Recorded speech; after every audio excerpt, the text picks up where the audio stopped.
trilogy continues. That wasn't so bad, was it? With Harrison Ford, always in a tight squeeze. We got company! Indiana Jones and the Temple of Doom. He's crazy! Next Thursday at 8 on BBC One. There's a brand new show coming to the BBC, and with every new show, there's a brand new host. We're keeping this one's identity a closely guarded secret. To find out who he is, you'll just have to watch. Mondays, Tuesdays, and Wednesdays, premiering at 9 on BBC Choice, then at 11:05 on BBC One. Johnny Vaughan tonight. Oh, great. Big mystery now, isn't it? Oh, sorry, mate. Well, it doesn't matter. You've ruined it now, anyway. For information on how to get BBC Choice, call us on 08700 100 789 or go online at bbc.co.uk/digital.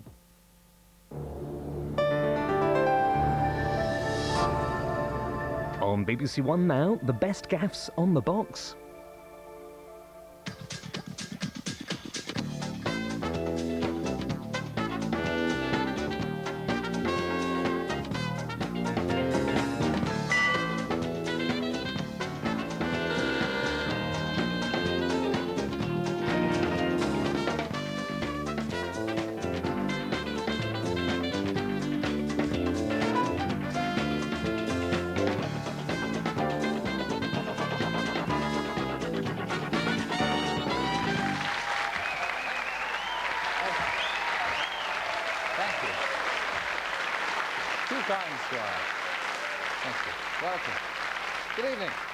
Welcome to this rummage through Auntie BBC's bottom drawer as we reveal a stack of embarrassing bloomers from top shows such as Jonathan Creek, Hope and Glory, Good Night Sweetheart, and hang a few careers out to dry.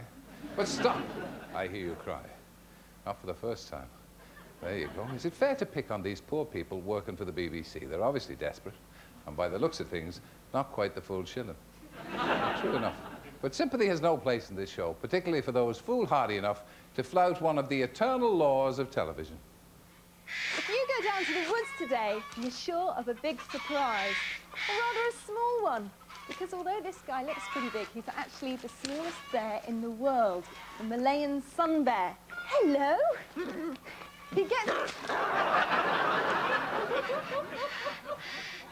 You know, sometimes in the animal world, some astonishing relationships happen by accident. Our next story, ouch. Very unusual. It's about a cat that takes care of... Oh, get off me foot. Well, see for yourself. Oh. And what sort of zoo is this? I mean, is this more of a petting zoo than your standard sort of zoo? It is very similar to a standard zoo.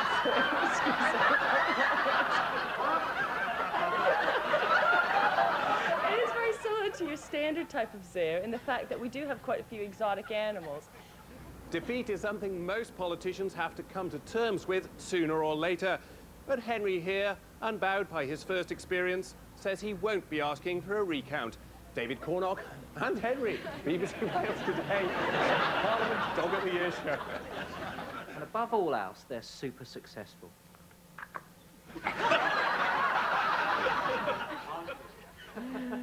Above all else, they've got really sharp teeth, and their tempers run out, and they just want the food, and they don't want to play anymore, do they? What do you mean one more? I've only got 5 fingers. Well, here they are. They're called Moses and Eli. And they've just eaten my script. And so it's just as well we've reached the end of the programme. So it's good night from me.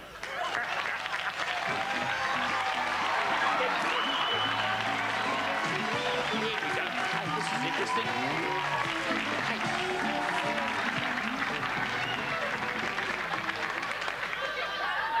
I've got to tell you, I've just sat in a pool of wee.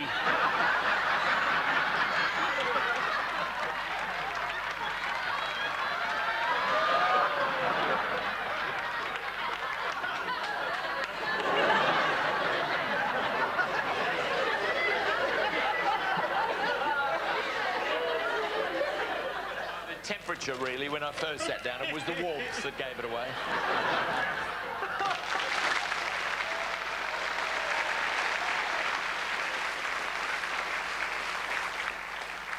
accidents like that going on all the time, it's no wonder that people working for the BBC are a bit on the nervy side.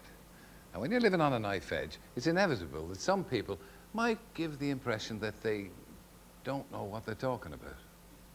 Look, it's not my fault. I was trying to do you a favour. I thought you'd be so repulsed by the whole idea that... Anyway, it sounds as if it's perked up their relationship. Perhaps you'll see him in a more assertive night now. Night now? He's gone too fast. I think something's about to happen. I'm leaving this in your hands. All right, you listen to me, you pervert. It's Ron. Oh, am I to know? He's probably got one of those sex lines on automatic.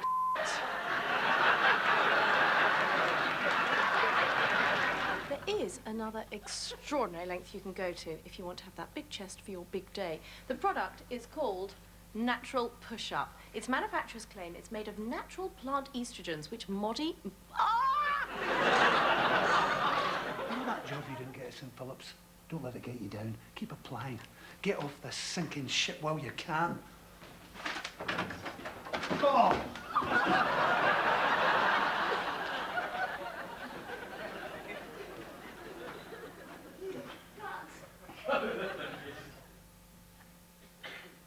Hello and welcome to Change That, coming from the splendid city of...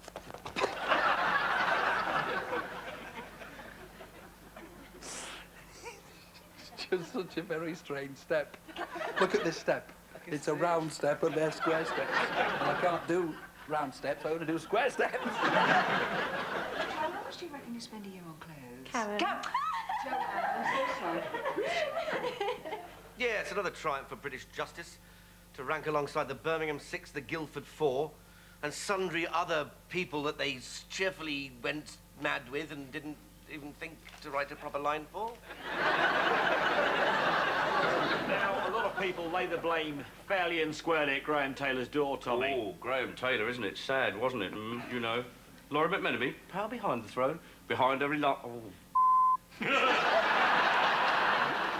I'm going to Amsterdam. Do you want to come or not? Yeah, I think that's probably a bit too relaxed. Yes, hopeless. Don't be trying to, but I was getting Now,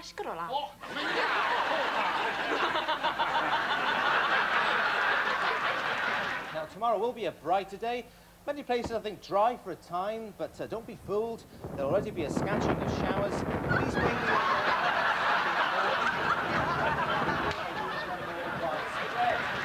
Hi, Sandy. What's this Eric like? Well... Well, what? In fact, why well at all? I'm just having a slight problem with my custard tart.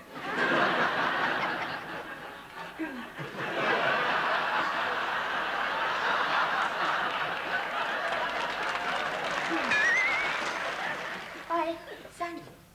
What's this Eric like? Well... Well, what? In fact, why well at all? Well, lots of people start a sentence with well. That's right. You just did. So I did.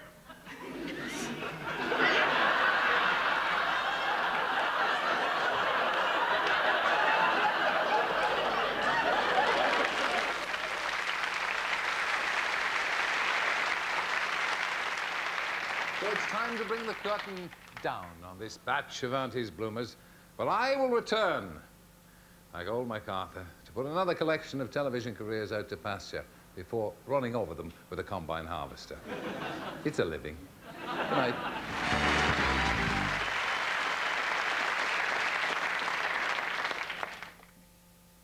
This is the 8th day of creation. Nature will be your servant. Leap into a future where there are no defects, only design. The next century is going to bring the opportunity to change how cells and how people are built. How to Build a Human starts Sunday at 9 on BBC Two. Prepare to brave the new world. As Stephen Byers said, there's never a good moment to take a break, but like him, we're back. On the Question Time panel tonight, Margaret Beckett, Secretary of State for the Environment, Shadow Chancellor Michael Howard, Liberal Democrat Simon Hughes, the boss of the pub chain J.D. Wetherspoon, Tim Martin, and the broadcaster Clive Anderson. So join us for Question Time from London here on BBC One after the news. This is BBC One in London and the South East. Now the news at 10 o'clock with Michael Burke and Gillian Joseph. Byers gambles the government on better railways by the next election. Labour will face the consequences, he says, if they're still Europe's worst. School run by armoured car as rioting spreads to more Belfast schools. The camp in Cuba where the Americans will hold Al-Qaeda prisoners. And a special report on the Caribbean island that's plagued by drugs and murder. And in London in the southeast, London Underground is fined thousands for risking workers' lives and singing on despite his mother's death. We talk exclusively to Pavarotti.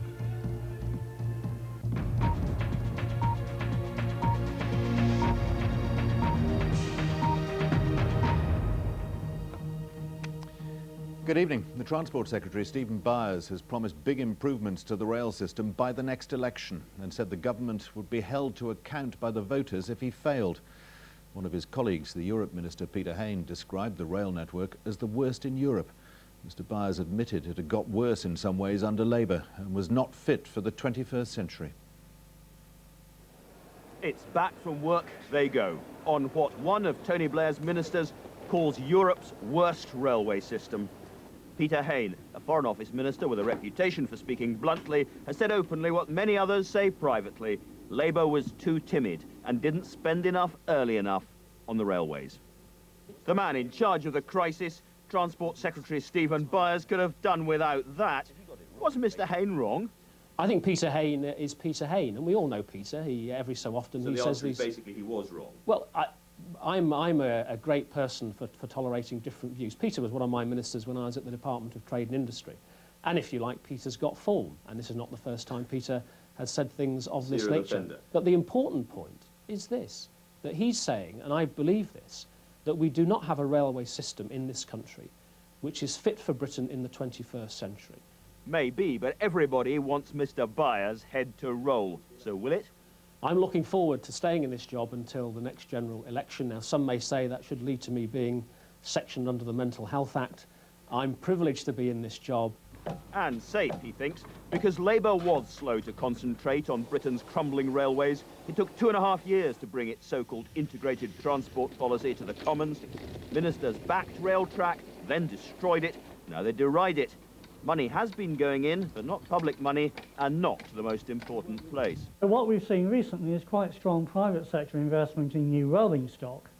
However, it's not very attractive for the private sector to invest in the infrastructure, which I think is going to be dependent very largely on government and public sector funding. Britain's railways haven't decayed overnight, and voters have heard politicians talk about a safe, modern system for decades. So what's the promise today?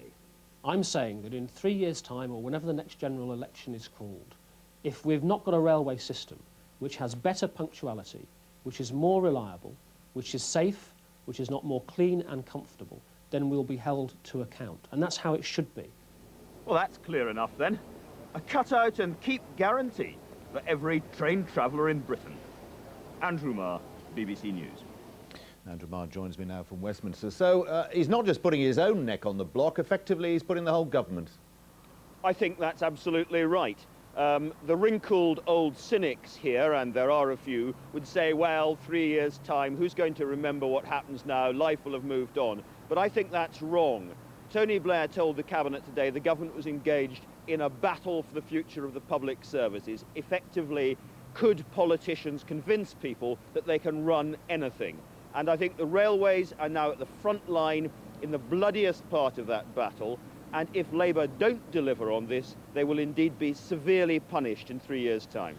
Is there any confidence at this stage that these promises will be kept? Well, if it is a battle, they've got the plan. We'll hear more about that on Monday when the strategic rail plan is published. They've got the money, they think they've got the right structure, they're getting the right people in place to manage it. But again, battles don't go according to plan. There is rising trade union militancy, which deeply worries ministers, and then, God forbid, there could be another rail disaster, so they could be pushed off this at any stage.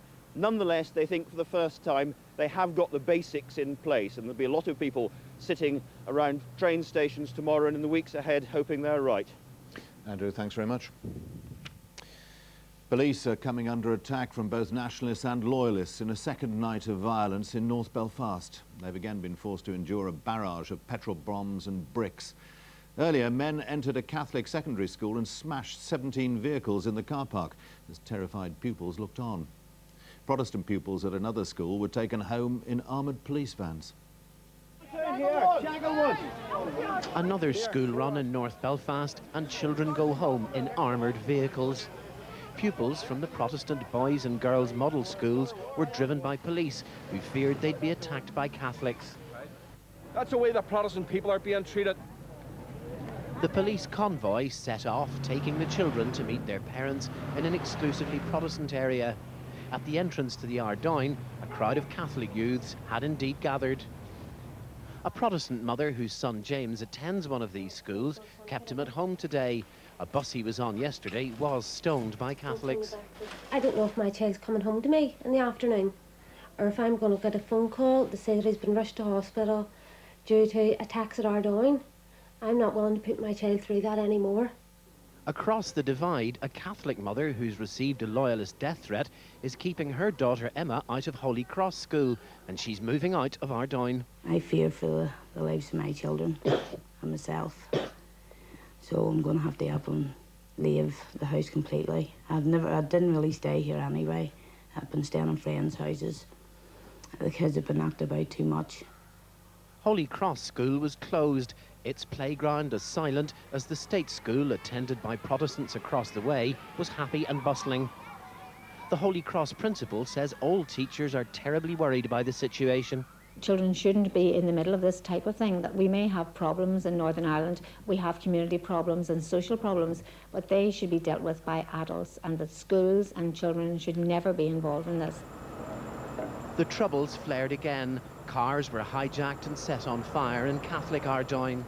The police appeared to be conducting a holding operation, but at one point rioters got on the roofs of shops and attacked the police line from behind.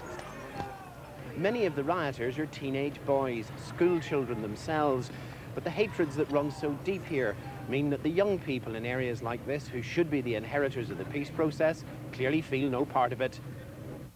A number of people have been arrested and more petrol and acid bombs have been thrown at the police and army. Well, Dennis Murray joins me now. Dennis, things have a habit in Belfast of getting worse around about this time of night. What's happening now? Well, they do indeed, Michael. The latest we heard was that there was a sustained attack of petrol bombs on that line of police Land Rovers you saw in the report there. And apparently some of the rioters were arrested during that. We've also had a report that at least one soldier has received acid burns to his face from one of those acid bombs, and this was thrown by a loyalist crowd not that far away from the Ardoyne, where you saw that other rioting by nationalist youth slightly earlier on, but it's still ongoing. I mean, I heard a firework go off very loudly here just a few minutes ago. Dennis, thanks very much. 20 Al-Qaeda and Taliban prisoners being held by US forces are being flown tonight from Afghanistan to an American base in Cuba. They'll be held there for questioning and possible trial. Hundreds more could join them. Stephen Sacker reports. The Americans describe them as the most dangerous prisoners they've ever handled, murderous and suicidal. The first 20 of over 300 Al-Qaeda and Taliban fighters today airlifted out of Afghanistan. Gunfire rang out just after the US transport plane left Kandahar airport. Marines responded with tracer fire. No pictures released by US officials of the prisoner transfer, but they were hooded and shackled and chained to the plane's seats, not allowed to move, even to relieve themselves. There are among these prisoners people who are perfectly willing to kill themselves and kill other people. So I hope that they use the appropriate restraint, and that's what I suspect they will be doing. And this is where the prisoners are going, America's Cuban outpost, the Guantanamo Bay military base. Hundreds of US troops have been preparing a top security prison camp here. The first 20 arrivals will be held in temporary cage-like cells. Eventually, there'll be a facility capable of handling hundreds. Our job here is to take these terrorists out of the fight by locking them up. We will treat them humanely in accordance with international law, and they'll be held here under strictest security for as long as necessary.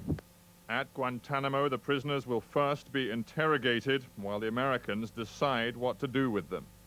some are likely to end up in US military courts, and that will rouse more condemnation from human rights groups already angered by America's treatment of its wartime detainees. Stephen Sacker, BBC News at the White House. 1,800 British troops will take the lead role in the international force being assembled to provide security for Afghanistan's interim government. In Kabul today, soldiers of the Parachute Regiment joined Afghan police in their first joint street patrols. 17 other countries will contribute to the 5,000-strong international force from next month. Here, there's to be a new agency to deal with the growing threat to our health from dangerous infectious diseases. The Chief Medical Officer for England, Sir Liam Donaldson, said the growth of foreign travel and a warmer climate were largely to blame. He said that we underestimated the risk of infectious disease at our peril. We travel like never before, and distance is no object. Every year, UK residents make 56 million trips abroad, but as we move, so do the bugs that cause disease. And bugs recognise no boundaries. At the Hospital for Tropical Diseases, they've seen 30 new infectious conditions since the 1970s, diseases that are increasingly difficult to treat. We may think that we're safe and we live in a very safe environment, but that does not mean that the organisms are not all out there just waiting for their turn. And the last 5 to 7 years between global travel and the way the world is being changed by human beings is giving infectious organisms really quite a march. And these tiny living organisms are very clever. Bacteria and viruses are able to adapt to survive, and they can even jump from one species to another. Hong Kong, 1997. A flu virus that had been confined to chickens was passed to humans. Only by destroying more than 1 million birds did the authorities prevent a disaster. Today, the Chief Medical Officer warned that flu was especially dangerous. Well, the flu virus is the chameleon of the infectious disease as well. Flu is capable of a lethal combination. It's easy to pass on, and it can be a killer. If that combination should ever come about as a result of an incident like the Hong Kong incident, then we would get another worldwide pandemic of influenza where large numbers of people would be affected and large numbers of people could possibly die. Just how great a danger is this? The flu experts say that this is a matter of when, not whether. In Edinburgh today, they launched an international research centre into infectious diseases. In England, a new agency will now have the job of fighting this hidden enemy. It's just 30 years since some senior doctors believed that the West had conquered infectious diseases, while the arrival of AIDS, of new variant CJD, and the return of TB have all put paid to that. We may not be returning to the days of the Black Death, but we ignore these bugs at our peril. Neil Dixon, BBC News, at the Hospital for Tropical Diseases in London. The European Union warned President Mugabe's government in Zimbabwe tonight that it faces economic sanctions if it fails to curb political violence. The country's parliament today passed laws which opponents say are designed to stifle dissent before Mr. Mugabe seeks re-election in March. One measure makes it an offence personally to criticise him. The second measure places a ban on independent election monitors. A second Palestinian militant group has announced that it's abandoning an agreement to end attacks on Israel.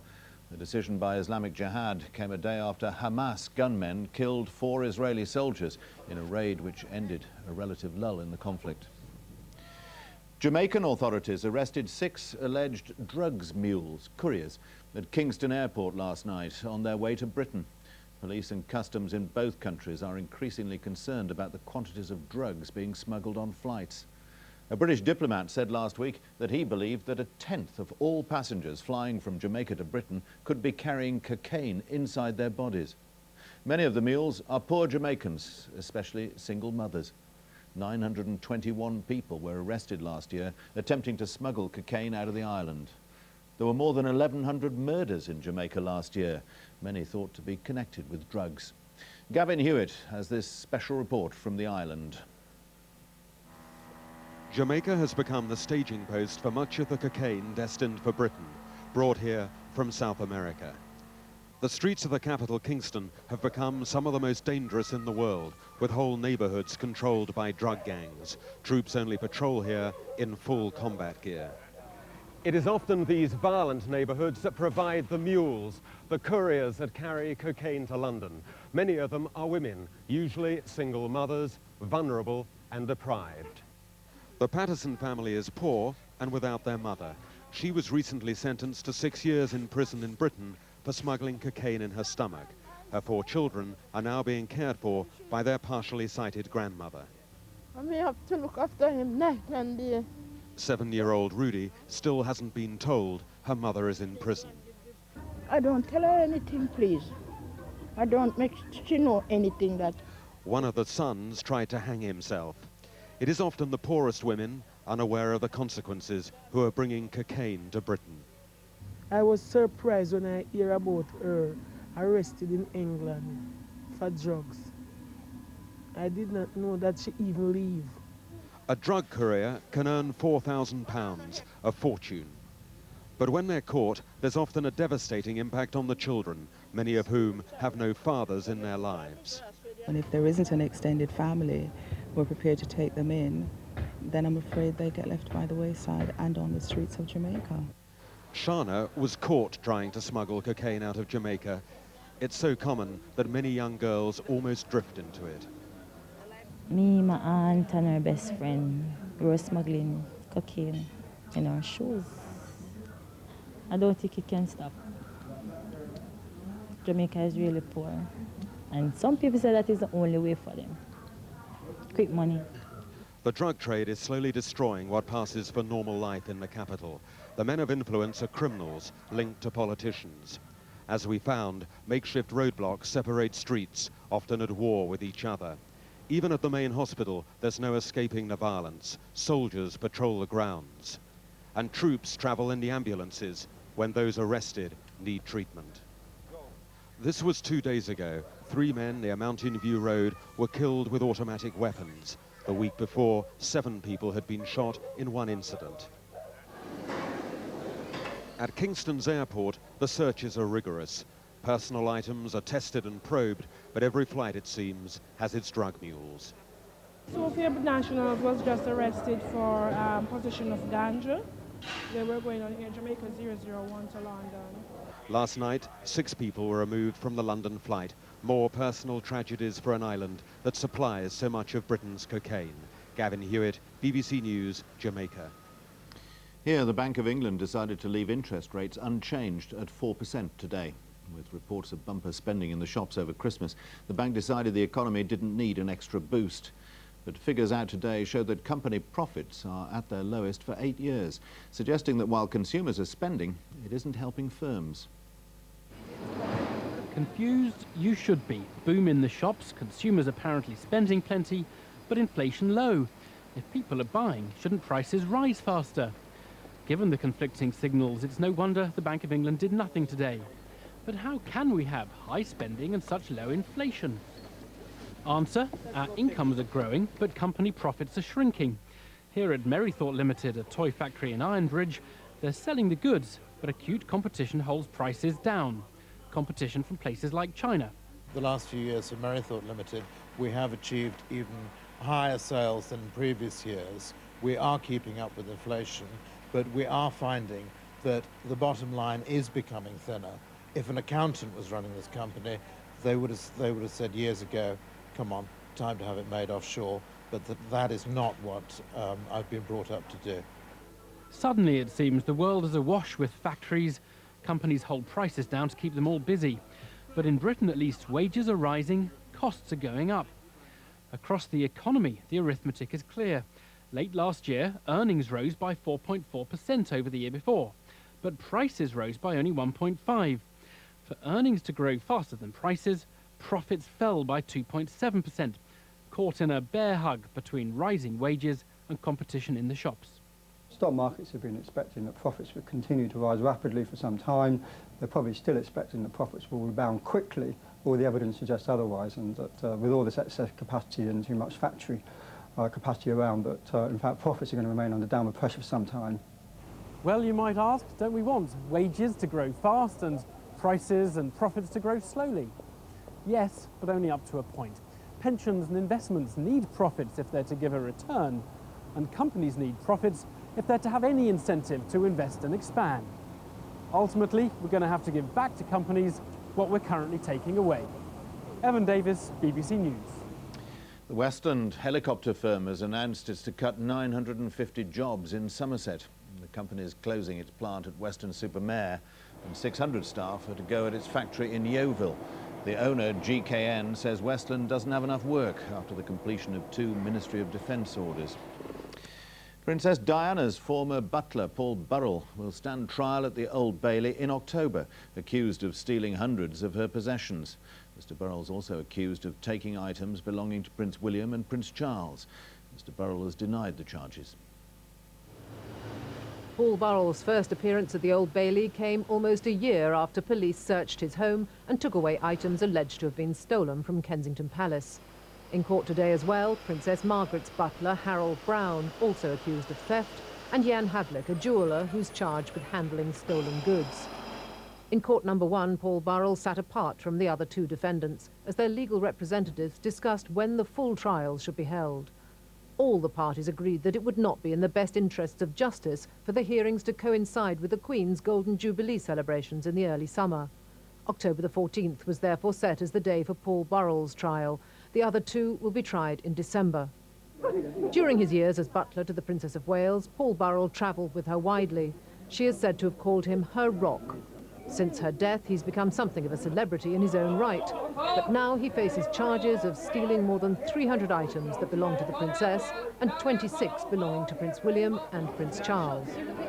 They include dozens of photographs, CDs signed by the Princess, and designer clothes and handbags. There are also several family letters, including cards to Prince William signed from Mummy.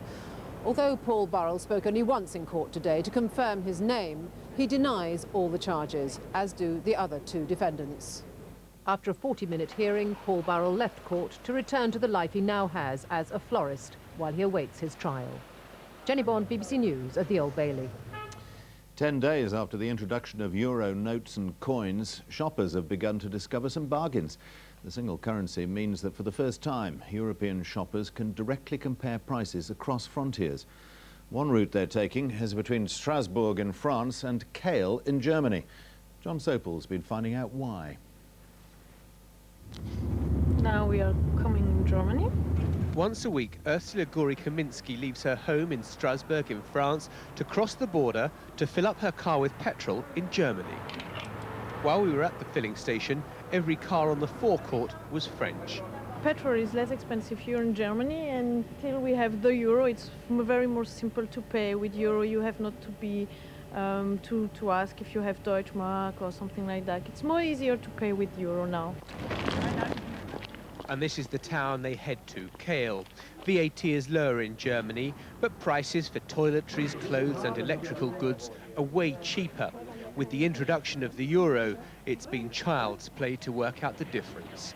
Entre 25 et 30 euros. Games costing 25 to 30 euros in France are only 15 euros here, says this boy, almost half price. It's incredible. Oui, c'est incroyable. Nintendo or PlayStation. And so the manager of this department store thinks the euro is going to be a one-way bet for this German border town. It's win-win. I just hope that in Germany we can maintain our competitive advantage by keeping VAT lower than our neighbours. And of course the losers would be supermarkets like this on the French side of the border, whose prices are now transparently more expensive. The answer, say French economists, is for taxes to be brought into line. There will probably be some uniformization of prices on both sides, and probably there will be some pressure by firms, companies and shops to try to change that, or to push in this direction. There have always been cross-border bargain hunters here in Strasbourg and across Europe, but the introduction of the euro makes that so much easier. Now, some companies are looking at policies to equalise prices, but more controversially, there'll be increased pressure on governments to harmonise taxes still further. John Sopel, BBC News, Strasbourg. It's 10:25. I'll be back a little later with an update on the day's headlines, but now we join our news teams across the UK.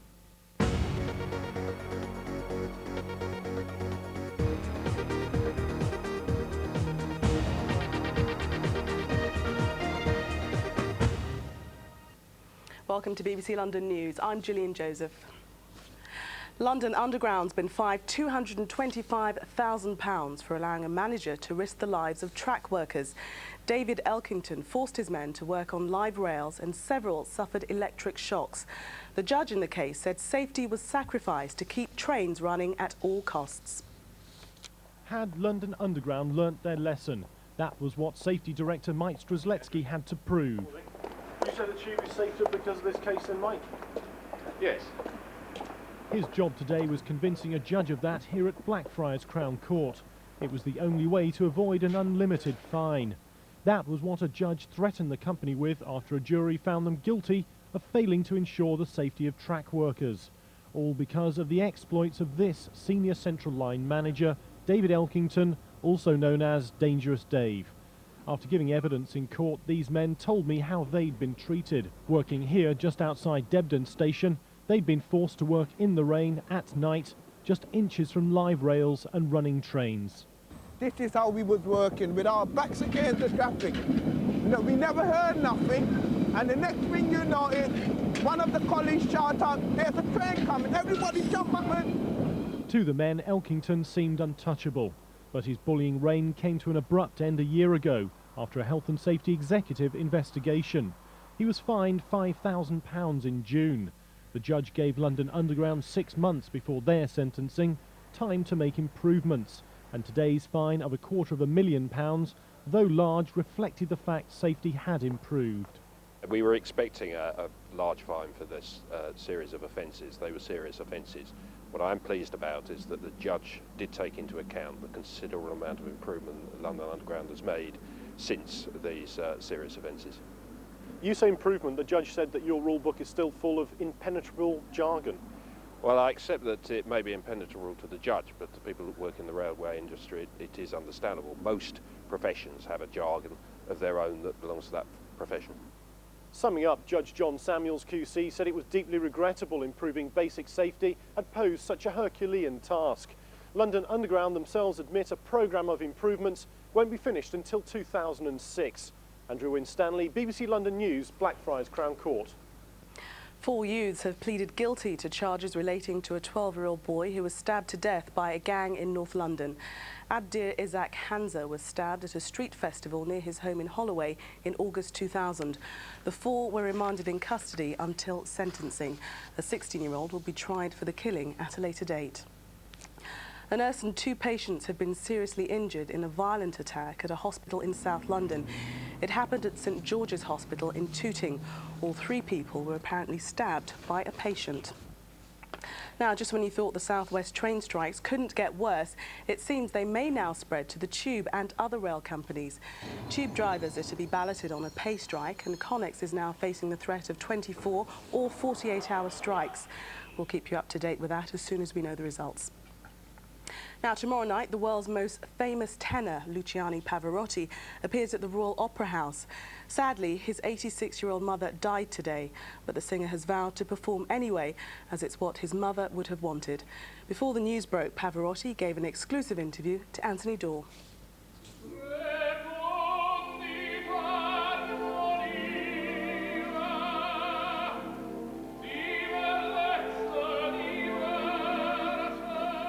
The final rehearsals for Friday's opening night of Tosca at the Royal Opera. It's nearly 40 years since Luciano Pavarotti sang here for the first time, but the need to rise to the huge expectations of a Covent Garden audience still get the nerves jangling. There is no moment in which you can say, I go on the stage not nervous. I think if you do something like that, it's better you go to the market to buy potato.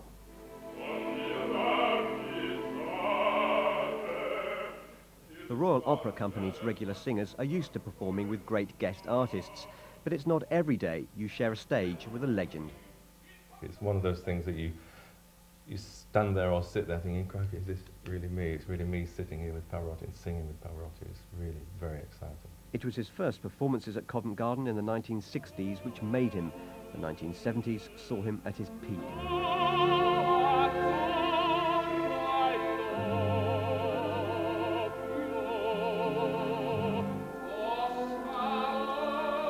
Now he's as likely to perform with the Spice Girls or Tom Jones as the Royal Opera, and at 66, some critics say his powers are waning.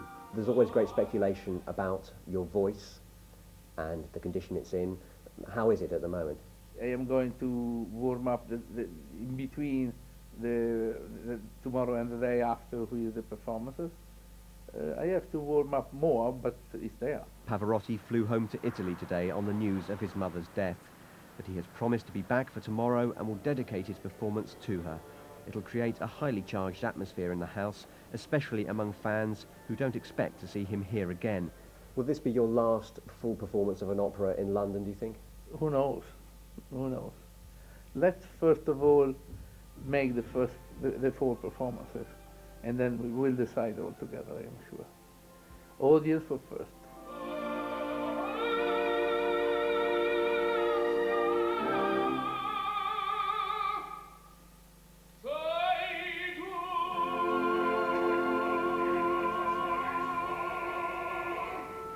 Amazing voice. And just time to let you know the result of tonight's match at the New Den. The home team clung on to promotion hopes. The final score, Millwall 1, Birmingham City 1. That's it. We'll be back tomorrow in Breakfast on BBC One. We hand you back now to Michael Burke.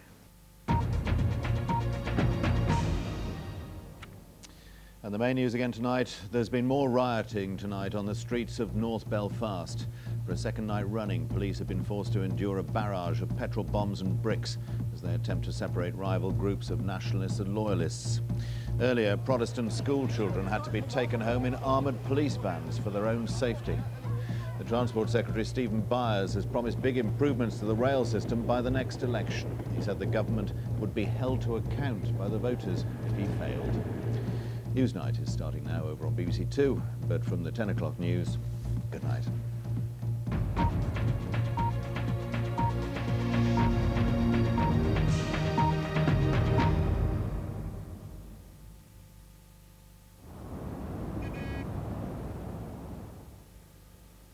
Good evening. The weather has certainly been quite stagnant this week, but we'll all notice a change in the coming few days. It's set to turn much milder and rather windy, but with some rain too, something we haven't seen for some time. And already the rain-bearing cloud is gathering in the Atlantic, approaching our shores, and it'll be brought in on a strengthening southwesterly wind, so that will get rid of the fog and the frost problems all in one fell swoop. Now already that rain is moving in across Northern Ireland, as you can see. It'll be getting into the western parts of Scotland before the night's out, but the bigger picture also shows the remnants of some showers through parts of East Anglia and the southeast, and as they curl their way northeast into the north of England, we could see a little bit of sleet and snow over the Peak District and the Pennines, but they'll clear later in the night. By then the rain into the Hebrides, and in between, well, fog is already a problem and it will just become more widespread. Temperatures will tumble too under clear skies, and after the rain it could turn out to be quite icy. Now, as I mentioned, fog is already a problem. The visibility down to 100 metres in York, so it really is quite nasty on the roads already. So that fog problem will run throughout the night and into the morning rush hour. Indeed, by then, ice, what a nasty combination, the both of them combined. So pretty nasty start to the day tomorrow. And once again, that fog will be reluctant to clear in some parts of the Midlands, the northeast of England. Otherwise, some dry, bright weather across England and Wales, but a day of change with rain on and off throughout the day for Scotland and Northern Ireland. A little bit of cold weather for eastern parts of Scotland first thing, could see some ice forming quite readily. But as I say, the south and east may get away with a mostly dry day, but still quite cold here. We're still hanging on to that continental air through Lincolnshire, just 3 degrees. Milder further west with that freshening wind. Not a particularly pleasant day, but milder for all of us by the weekend, and a mixed bag of weather, as you can see. Some rain around, but also some sunshine too. For example, Belfast, a contrast between Saturday and Sunday. And whilst we turn milder, it stays cold and sunny across the Alps. But don't be concerned if you've got a ski holiday planned. We have some fresh snow on the way by the middle of next week. It has been lacking this week, and you can catch more on the ski forecast later tonight. But for more detail in the UK for Saturday, I think the best of the dry and bright weather will be in eastern areas. Heavy rain, though, gathering further west, sweeping eastwards on Sunday, so it looks like Sunday will have a drier day in western areas, but for all of us, a windy weekend, a mixture of sunshine and showers, and staying unsettled into next week. Bye-bye. Long years ago, in the second age of Middle-earth, this ring was made to rule the Elven Rings. rings of great power. The complete trilogy, The Lord of the Rings. continues Saturday at 2:30 on Radio 4. In Conor McPherson's world. Were you always a bit mad? A bit. I don't even know if I'm happy or sad. No one knows What's your name? anything. Everyone's on Valiant because they're all confused about who they are. She said she definitely might be all right. From the award-winning author of The Weir, a new film, a new play, starting with Port Authority, this Sunday at 9 on BBC Knowledge. For information on how to get BBC Knowledge, call us on 08700 100 789 or go online at bbc.co.uk/digital. This is BBC One. Now from London, Question Time with David Dimbleby.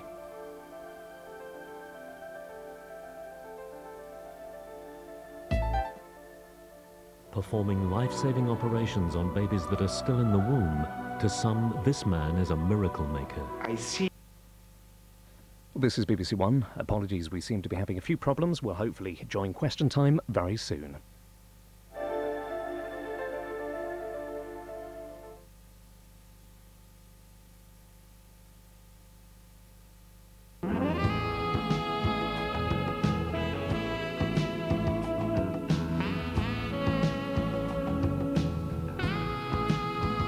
Many apologies there for the delay in joining Question Time. I'm pleased to say we can now go to London and join David Dimbleby.